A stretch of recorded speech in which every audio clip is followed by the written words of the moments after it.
qaysi oyda odamlar eng kam ovqat yeyishadi? Javob: fevral oyida. Sabab? Sabab 28 kun, 29 kun bo'ladi.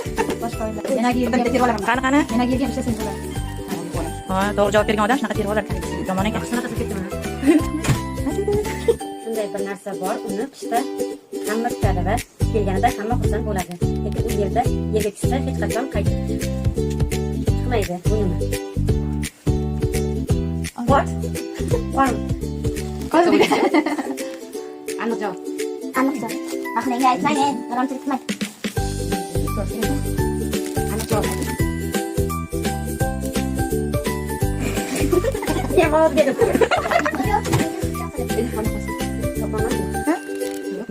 Hamma kutadi, u kelganida hamma Ya qo'rqadi bilmam. Bitta yeyishga gaplarni. Qor, menimcha. Nima qor? Qor, to'g'ri. Shuncha zakovat. Sovg'alaringiz beringlar. Sizlar sovg'a beringlar. Yanami? Yana bitta konfet bo'ladi. Yo'q. Rahmat. Baba har doim sovg'alarni uyning ichiga mo'rdan tushib olib turadi. Bosh o'rniga hech qachon eshikdan kirmaydi. Bolalarga sirkaz qilish xohlaydi. Eshikdan kirsa nima bo'ladi? Eshitib bilib qoladi, bilib qoladi. Sovg'alaringiz beringlar.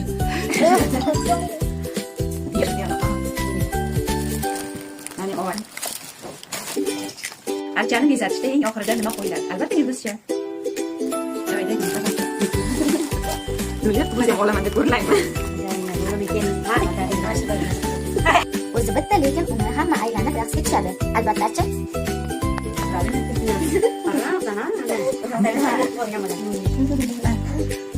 O'zi oppoq, qo'li yo'q, lekin rasm chizadi.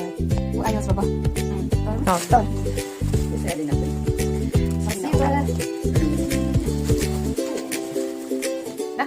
qishda u o'sadi, lekin ildizi yuqorida, uchi esa pastga qaragan bo'ladi. Quyosh chiqsa u darrov yig'laydi va yo'q bo'lib ketadi. Bu nima?